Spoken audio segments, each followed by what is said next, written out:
សួស្តីអ្នកទាំងអស់គ្នាថ្ងៃនេះ Channel Don CEO នឹងលើកយកការសន្ទនាមួយដើម្បីបង្ហាត់អ្នកទាំងអស់គ្នា Newspapers or magazine កាសែតឬក៏ទស្សនាវដ្តី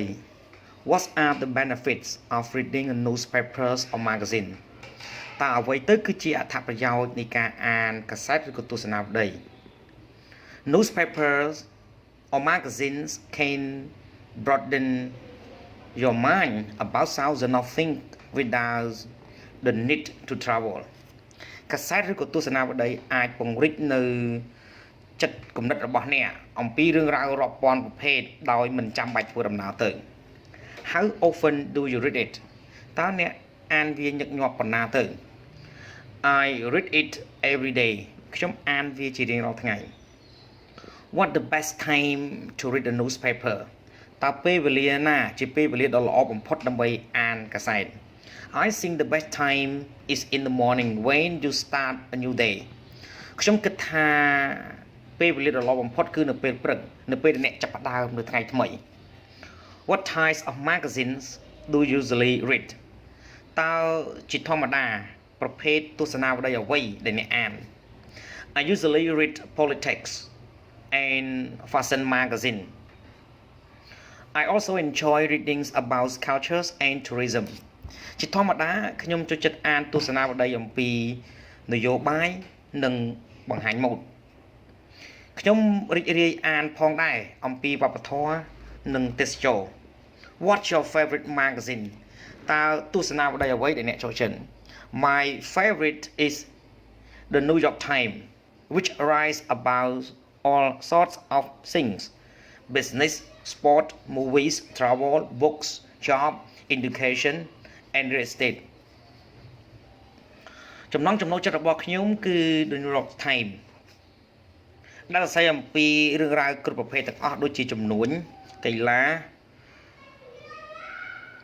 ភាពយន្តការធ្វើដំណើរសិភៅការងារការអប់រំនិងអចលនទ្រព្យ Do you read the papers or online news តើអ្នកអានព័ត៌មានកាសែតឬក៏ព័ត៌មានតាមអនឡាញ I prefer online news to save money ខ្ញុំពេញចិត្តព័ត៌មានតាមអនឡាញដើម្បីសន្សំលុយកាក់ How much does it cost you to buy newspapers per month តើវាចំណាយលុយអ្នកប៉ុន្មានដើម្បីទិញកាសែតក្នុងមួយខែ I only buy a monthly newspaper